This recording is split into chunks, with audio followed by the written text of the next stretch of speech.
God is stirring and he is moving.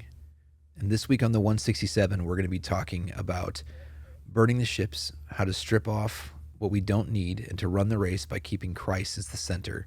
We're going to be talking about Charlie Kirk's assassination and what that has to do with us as a church and how we help people in this move of God and this awakening for people. Welcome to the 167.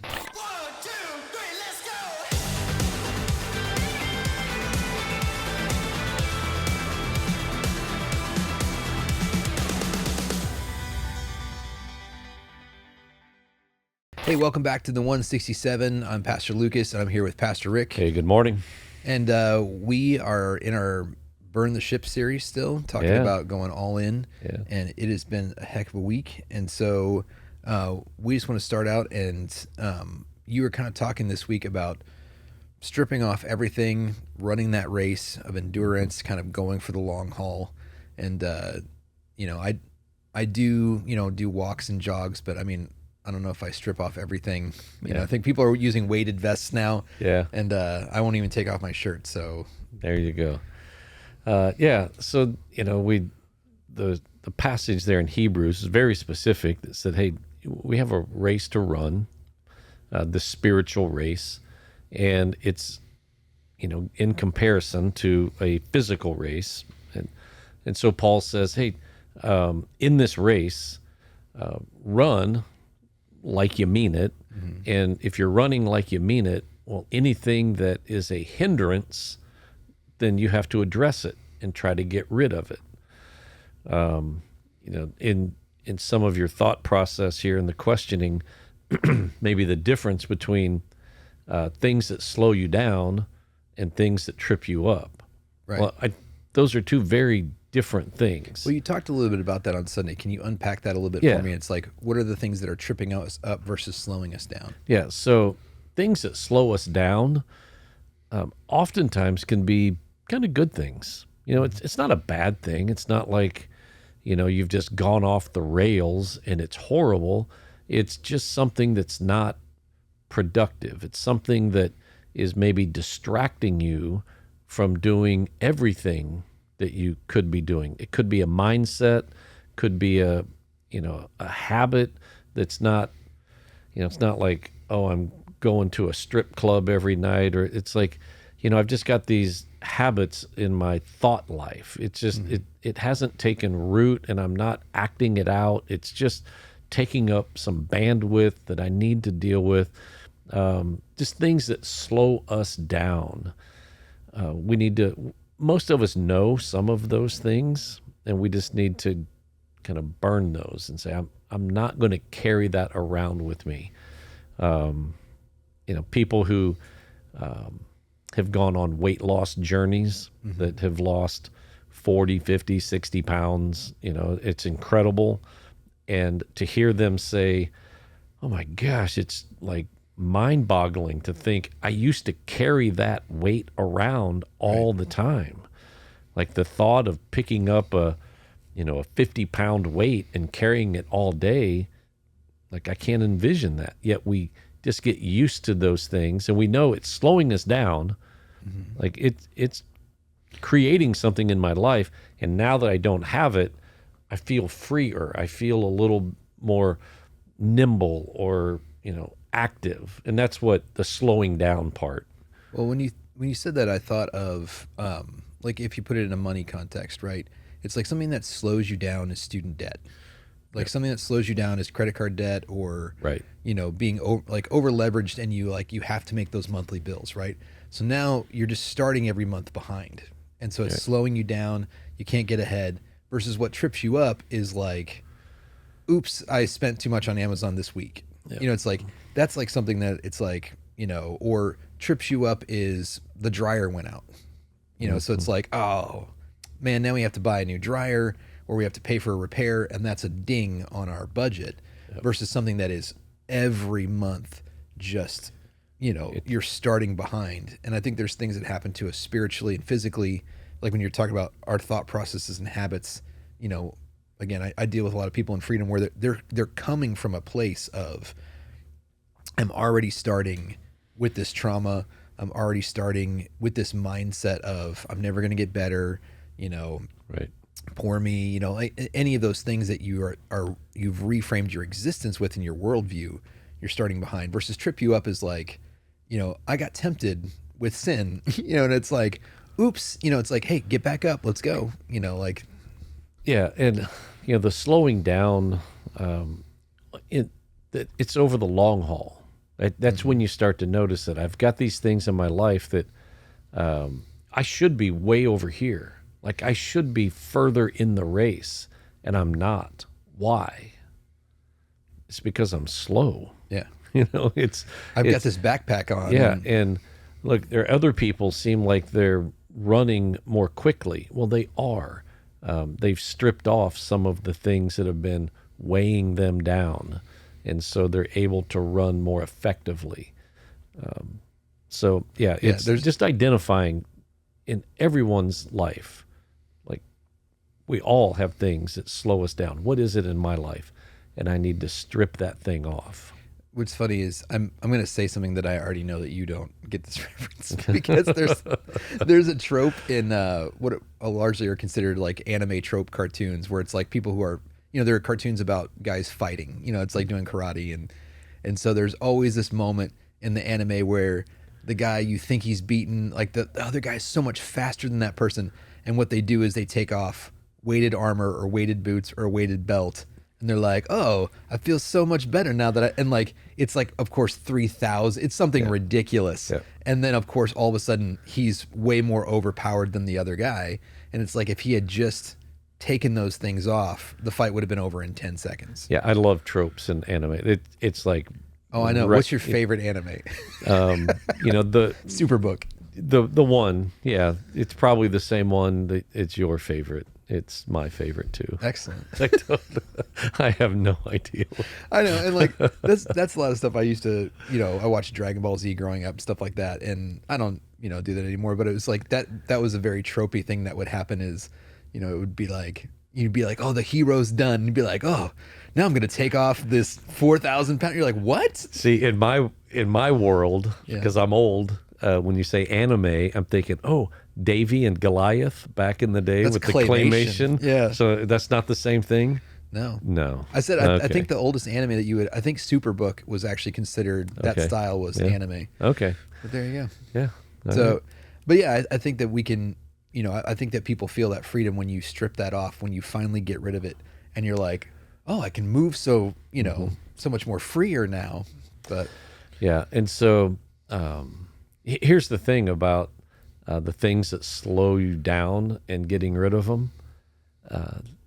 Even though I know what they are, it seems to be easier to point out not mine, right? Yeah. So I can see, like, oh, you know, if Lucas would just get rid of that thing, he could be. So we see it in other people way easier than we call it out more easily in other people. I think we know it in ours. We just don't want to call it out. well, I think that's why it's like a weighted backpack. Like if you hearken back to, you know, Pilgrim's Progress, those kind of books where it's like he carries a burden, it hunches him over. It's like, and if you think about all your junk being on a backpack, I mean, it's that, you know, you try and spin around where and you can't see it because it's on your back and you need somebody else to come and help you unpack that. Yeah. So it is a joint effort. So yes, I need to lay down the things that are slowing me down in the race, but I also need people that can help point those things out and go with me to help me lay them down. So it's not a solo journey. It is a joint effort. Yeah. And if you get tripped up, like, you know, listeners, we want you to know that everybody gets tripped up. You know, it's like that's part of it. The grace is getting back up. Grace is having somebody come help you back up and go, hey, buddy, you crashed your bike. Get up, try it again, you know, that kind of thing. Yeah. And you don't have to live in guilt and shame over that. Yeah, you don't have to give up because you got tripped up. You know, it's like, hey, I got to... Oh, say that again. You don't have to give up just because you got tripped up. There it is. So when you get tripped up, all right, I'm going to get back up and continue running, and the second half of the race is going to be way more impactful than the first half.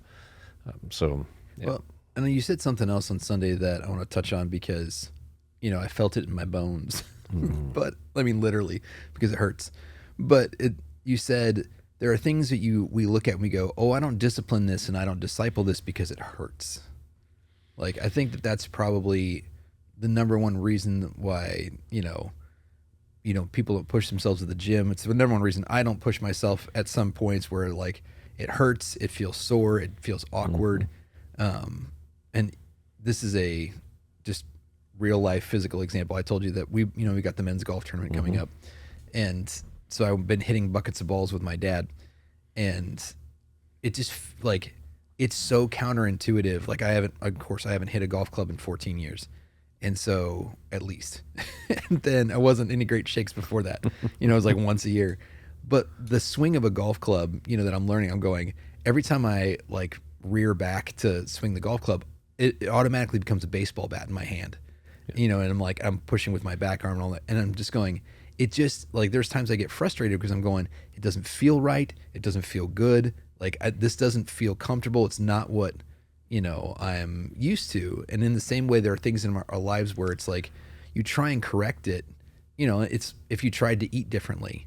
You're like, I don't like this salad. It doesn't taste like a burger. It doesn't fill me up. I don't feel that fullness that I get when I kind of overeat and I feel comfortable and I want to take a nap. It doesn't feel right. It feels awkward in my hands. So when you're talking about that, like, I don't discipline that because it hurts. What do we do about that? You have to, like, for me, and I'm with you. So I use the analogy.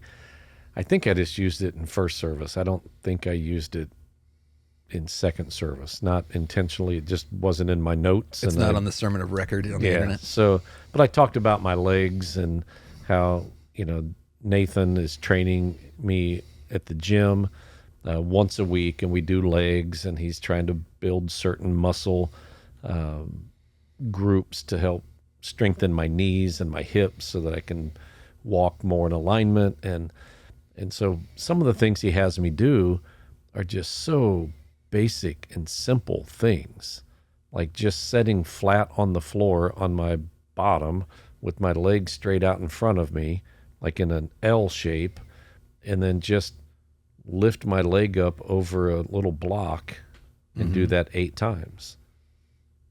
And I can't do it. No, it's the hip flexors. It's just my quads start cramping, and well, now I can do it. I can do it more consistently. There's still times when it cramps, but the first time we did it, I did it one time. The second time back over, my legs cramped so bad. And like I said, I don't want to do this. Yeah. And he's like, no, you gotta fight through it. You gotta fight through it, and it'll pay off. And it is starting to pay off. And so taking that into a spiritual realm and the things in this spiritual race, there are things that they're not comfortable in doing. Anytime you make an adjustment in life, whether it's spiritual or physical, anytime you make that adjustment, it's uncomfortable. And sometimes it hurts. You were mentioning finances before. You like, okay, I'm going to start tithing. Well, it's going to hurt initially. It's going to be like, wow, that's a big hit. Or anything. If you're snowballing credit card debt, if you're it's having hard. a budget. It's hard. But you have to keep going, and then you see the results. It's hard to wake up early and have a prayer time, or stay up late, or to be committed to go every week to a Bible study or a prayer group or what, and to have that consistency. It's hard, and you got to give some things up, and then you pick up the new thing. Like, that's hard. But when you, like Paul said, I press on, like the discipline, when it gets hard, I keep pressing on. When I'm tired, I press on because I want to finish the race. I want to get to the end of the race and hear, well done, good and faithful servant. And that's the goal. And so, yeah, you press on even in the face of pain and difficulty. But the easy thing, for me anyway, is to say, Nathan, that hurts, so I'm not going to do it. Right. And which he responded and said, well, that's why you're in the shape you're in with your legs, is because you quit doing what you should have been doing because it was uncomfortable. If you would have pressed through that years ago, you wouldn't be where you are now. Right. And I said, I hate you. No. Well, it is that though. Where it's like, it might be a small movement, and then it's like, well, that stinks. And then it, like I said, either, there's, I just think, with people where it's like, there's how do I say this? I've tried 3 times to say it. I'm like, no, that's too graphic. No, that's too offensive. And I'm like, but it really is. So like, let's say that you go, hey, it's uncomfortable for me to walk. Right. And then what happens is that atrophy kind of sets in, and it's, if you're not walking, you gain weight, then it's more uncomfortable. And it's like, it just kind of compounds these things until it's embedded in, and we sit there and we say, I can't change, this is too far gone. It hurts too much. Yeah. In a physical, like here, this physical trainer can tell me about my physical body. Well, the problem is you quit doing the thing that you should have been doing years ago, and now you're reaping the consequences, and it's reversible, but now you got to go back and do the hard work to get to where you should have been already. I'm like, yes, I get it. My job, your job as a pastor, our listeners, as the body of Christ and mentoring other people, is to be able to say at a spiritual level to people, hey, the reason that you're suffering some of the consequences of life right now is because you quit doing what you should have been doing years ago, and your spiritual muscles have atrophied. Like you aren't as strong as you should have been, but there's still hope. You just have to go back and play some catch up.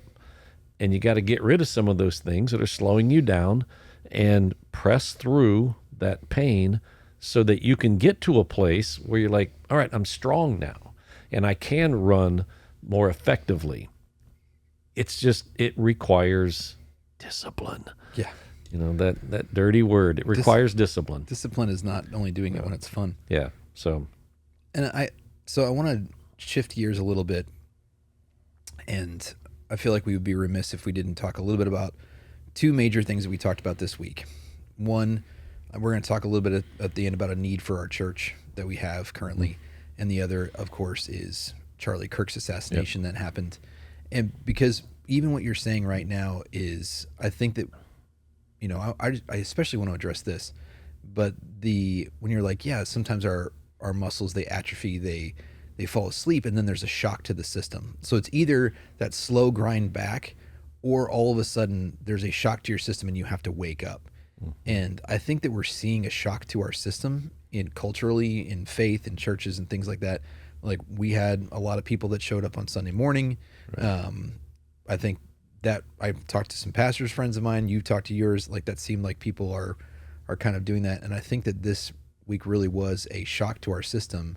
And it made me think of that because what you were preaching about in Hebrews was that verse that says that Christ initiates our faith and perfects it. And I see and I want to be very clear, I do not think that God caused, ordained, or sanctioned the assassination of Charlie Kirk, because I think it's awful and it's deplorable. But you are seeing Jesus initiate. Yeah. And you're seeing people that are saying, I'm watching what's happened to this. It has shocked me. And now all of a sudden I feel this pull, I feel a tug. What is that? And it's like, that's Jesus initiating with people. Exactly. So you mentioned, across the nation, some increase. So for us, church attendance increase. Our average church attendance would be somewhere between, 1150, 1175, on a good, solid Sunday, around 1200. A big, something special going on, we might get to 1250. Yeah, baptism Sunday. Yeah, so we're 1,250 people here on a weekend, and that would be a big Sunday service for us. This past Sunday, we had 1,417, 25, 14. So pastoral numbers, 1,450. No, so somewhere around 1,420, 25 people. So what, 250 to 300 more than we would typically have on a Sunday. So yes, God is initiating something in people's hearts that are drawing them to Him. Mm-hmm. The message titled this week was entitled "Keep Your Eyes on Jesus," right? And so those passages, I run like I mean it, keeping my eyes ahead, keeping my eyes on Christ, who initiates our faith. And so that initiation is more about Him and His plan, and not just about us. We have a part in that, but it's about Him. And so, this week, yes, it was an emotional week for a lot of people. It created, on one hand, I talked to people who said, I'm a little irritated with, how this all played out, and irritated with people who are, in opposition and are celebrating his death, all the way to people who were not just irritated, they were angry. Like they were wanting to take up the charge and let's go open up a can, let's go. Yeah. And I'm like, oh, okay. So where's that balancing part? Like what can we learn while keeping our eyes on Jesus? Right. How can our faith be strengthened and move forward? Well, I think that you're seeing, collective grief. You're seeing people move through grief. I'm sad, then I'm angry, and then I'm, I could be in denial or shock. I'm, working through these things, and it's like, you're seeing it not just in one person, but you're seeing it collectively. So people are angry.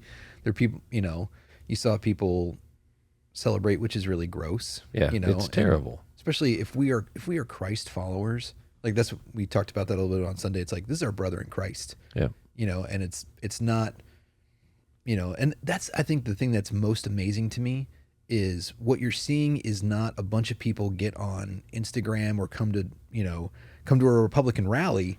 Mm-mm. They're coming to church, right. and they're feeling this thing where, like I said, I'm watching. I actually started following this guy that he is doing that. But like I said, you and I have talked about, we've received phone calls and everything of people who are waking up and going, I'm feeling something. Mm-hmm. I don't know what it is. And we're like, that's Jesus. Right. Jesus is initiating with you. You got it. Like, and he has been the whole time. You've just been ignoring it. You haven't been tuned into it. Christ is always the good shepherd who's seeking us and those kind of things. But people are tuning into it.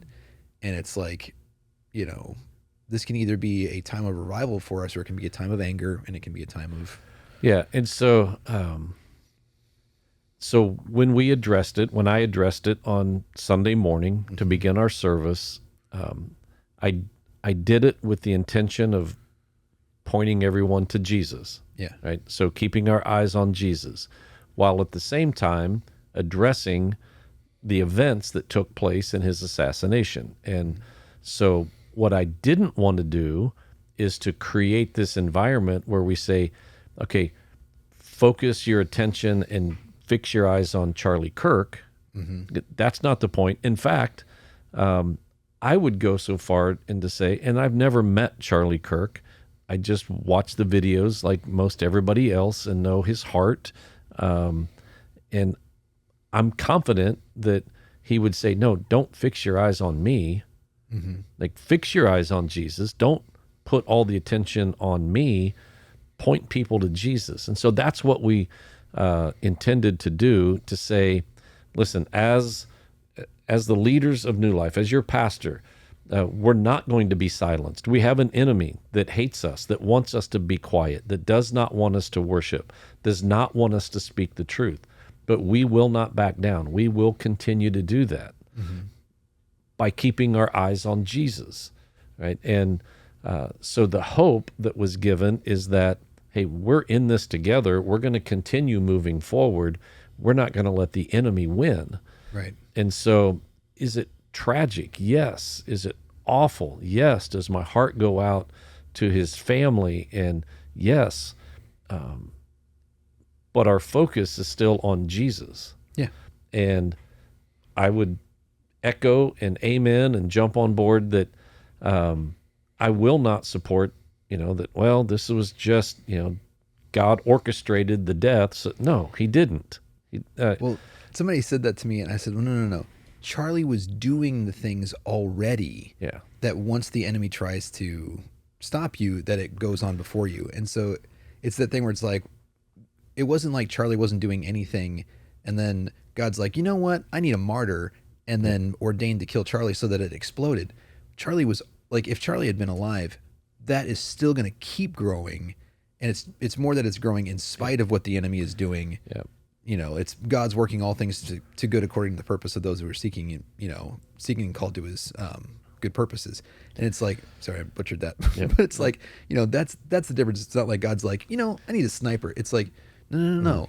Charlie was doing the thing already, sharing his faith. Yeah. And like I said, that's the thing I think is amazing to me, is people are not waking up and struggling with whether to be a Republican.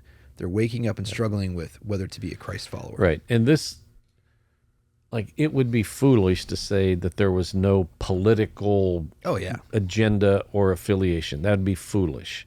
There was. I personally, for whatever it's worth, believe that it was much less political and way more spiritual.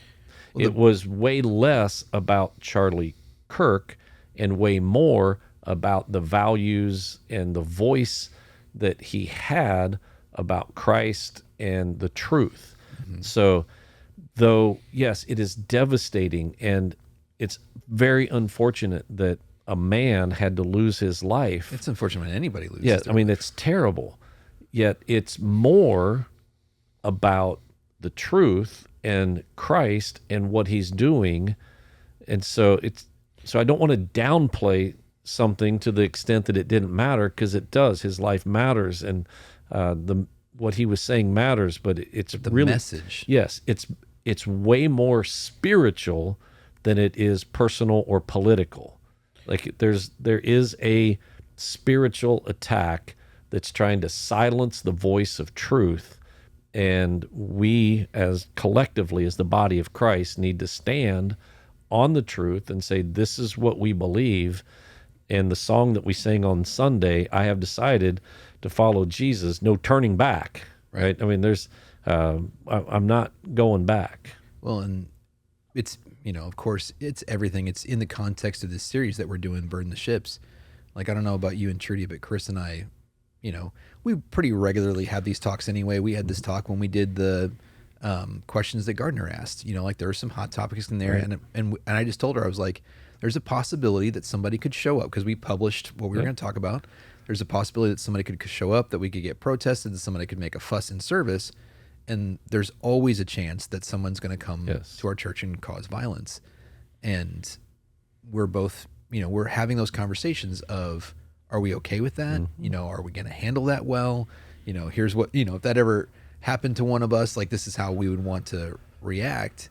And mostly I was challenged with kind of what we're talking about in the series, but also I'm terrible about giving people credit. I was listening to a pastor online. I listen to 5 or 6 podcasts a week.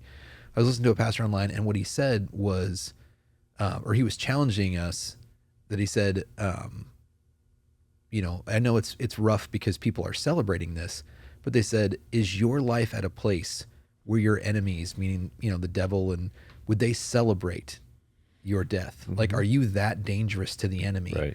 And I was like, ooh, and I'm like, I want to be dangerous to the enemy. I want to burn the ships. I want to say, hey, it doesn't matter if I live or die, because, if I stay here, there's work to do. What is, Paul says, if I stay, there's work to do. And if I die, it's Christ. So it's all either gain. Way. Yeah. So yes, there is something significant happening in our world, in our culture. Mm-hmm. And it's not so much political as it is spiritual. Absolutely. And I think you're seeing that.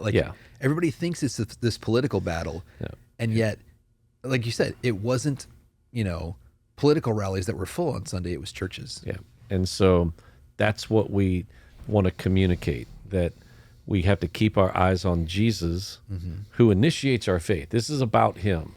And we do what he's called us to do, run the race that he's put in front of us. And if we do that, stripping off the things that hold us back, then we can say at the end of the race, hey, we gave it all. Right. And these two things are related in some way. And I even spoke to our young adults on Sunday and told them how I thought it was related. But because I said, I'm watching all these videos, I gotten all these phone calls. And like I said, we were seeing people come to church.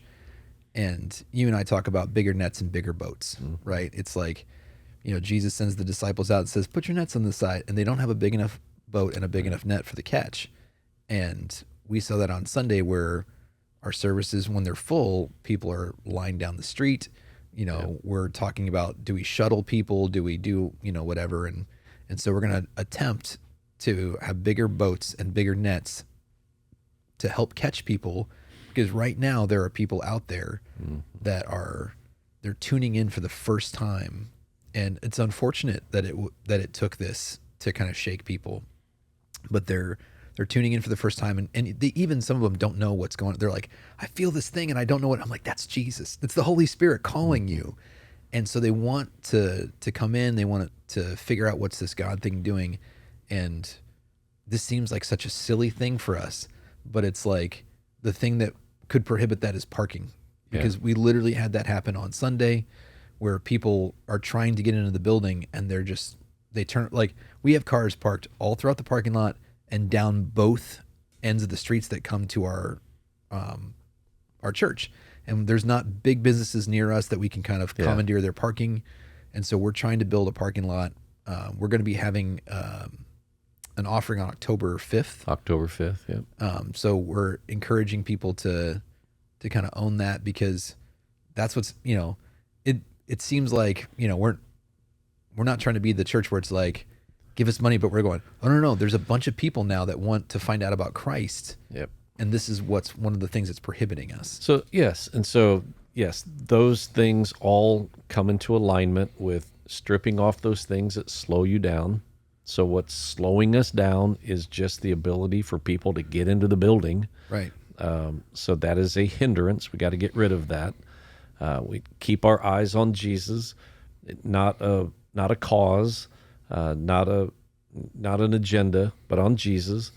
And there is a stirring in the hearts of people throughout our own community that there's something inside of them that wants to know more. Mm-hmm. Like, they don't even, I don't think they can even pinpoint. Yeah. Like, I need Jesus. Like, but they're drawn to a church because there's hope there. And if we don't have space for them, then where will they find hope? Yeah. Right. And so, the parking lot, I wish we could have built it when we built the building. Again, this isn't political, but there were some political things that they did not want us to build the parking lot. There was too many spaces. But then the person who made that decision is no longer in that position to make the decisions. And a new person's like, oh, no, you guys are doing great, and I support you. Like, you can build the parking lot. It's like, well, that would have been great information 2 years ago. But we work with what we have to work with at the time, and it's been awesome. Well, now it's not awesome. It's a problem. Right. And so we can move forward. We just need finances. That's it. We don't have other revenue streams other than the giving. Yeah, we can't, have a mill levy increase or, a tax increase. Or it's just, hey, it's based upon the generosity, the vision, and the support of our church family. And by the way, I didn't have a great expectation that on Sunday that there would be, a huge response. It was just information. And I think I even said, hey, just, get the information, pray about it, talk it over with your family, and then come to a decision. Can we help? And so there was no expectation of any commitment or anything on Sunday. But even on Sunday, I think we had 40 or 50 people who donated some sum of money, from 100 to 500 to some people 3,000. It was, there was a response that I was not anticipating to happen so immediately. And so that's an awesome thing that, in large part, our church understands that, yes, that is a hindrance, and I want to be a part of that. whatever that means, $20, $50, $5,000. It just like, I want to be part of don't the sell them solution. short if you have $1 million lying around. Yes. But We mostly will not say it, and that only takes care. The 200,000. It is only the south parking. Phase 2, which is an additional 50 or more spaces in the back. That's in addition to the 200,000, and so we need that because, well, the ones in the front are just going to resolve our immediate need, right? But it doesn't give us any vision of moving forward to additional people. So, God is moving, and if we keep our eyes on Him and be sensitive to what He's doing, then we get to be a part of reaching our community and seeing people's lives transformed. So it's that simple. I know it always seems so silly where it's like there's this incredible move of God happening, and we don't want something as silly as a parking space to stand in the way, but it has to be dealt with. Yeah. And I fully understand that it is financial and it's spiritual. And you go back to the discipline of, well, I don't really have 500 or 5,000. Well, maybe you do. It's going to hurt to or maybe you don't. And you need to do something that hurts a little bit to get some, that's between you and God.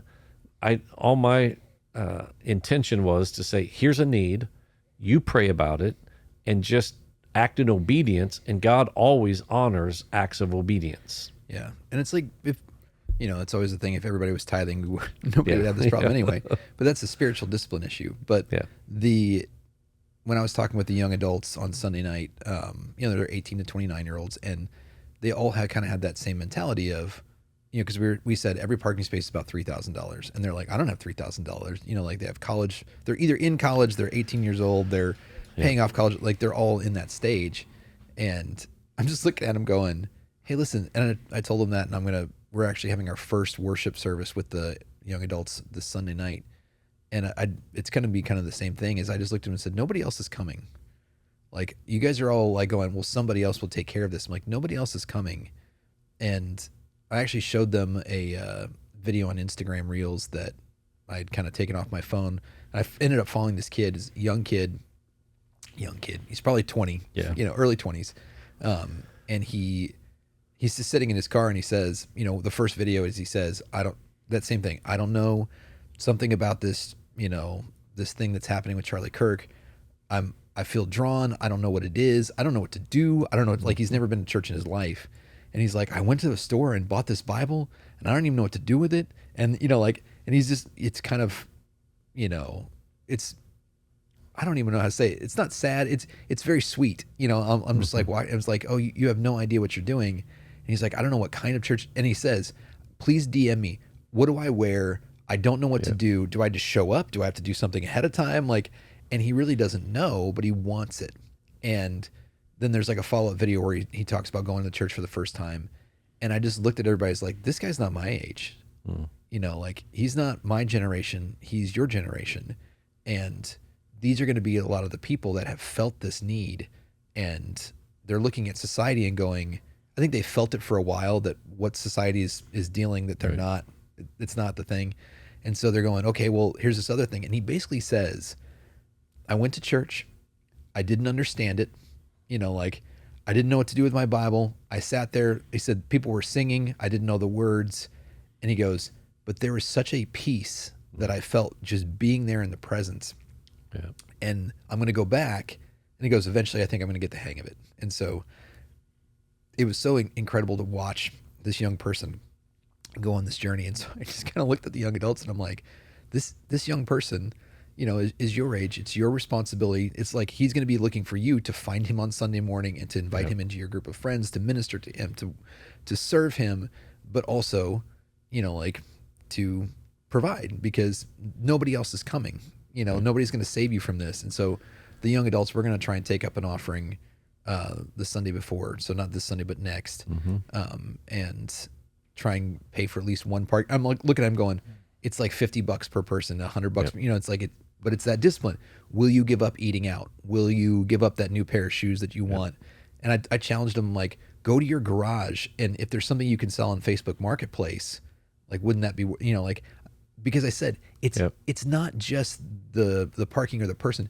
It's, will you do something that hurts in order to worship? Like discipline. Yeah, like, will you go above and beyond Yeah. in your faith to do something about it rather than just hoping? And I think that's what has been happening.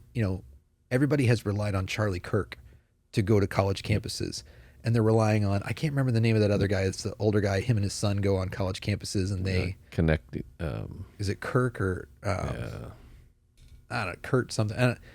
I'm terrible, but it's like there's all these people that have these ministries that go on college campuses that witness to people and do that, and it's like we're all like, yeah, go get them. But now it's our responsibility, and so I just want to challenge our listeners to that. Of we're here. If you have a friend that's experiencing this stirring, we'd love to help you with that. Help them get equipped. We have free Bibles here. We have a bunch of stuff, access to resources, but. As far as, hoping that some millionaires get, Patrick Mahomes doesn't go to our church. He's not going to pay for our parking. Nope. And we want to have bigger boats and bigger nets because we think that there's a move of God that's happening. Absolutely. So, we live in a very exciting time. It has challenges. It has heartaches. There is evil everywhere around us. Mm-hmm. But man, what an awesome time to be alive, to be part of a move of God, a revival of sorts where people are being drawn to him, and we get to be a part of that. So it's pretty exciting. Well, and thank you guys for being a part of being listeners to the 167. Like I said, if you're having problems processing some of this stuff, please reach out to us. You can reach out to us through our work emails. Mine's Lucas at newlifegardener.com, and it's Rick. And then, or you can email the church info at newlifegardener.com. We'd love to hear from you and help you walk through this. And like I said, if your friends are having a stirring and you want to help them and don't know how, reach out to us. We'll help walk you through that. So we love you guys. We hope you keep your eyes focused on Jesus and strip off everything as you run that race. Absolutely. All right. See you next time. If you enjoyed this episode of the 167, make sure you like, subscribe, follow, get notified, leave a 5-star rating and a positive review. Tell all your friends to listen as well. Make sure you go over to newlifegardener.com and check out all that we have to offer as a church, and check out our messages online as well. Thanks for listening.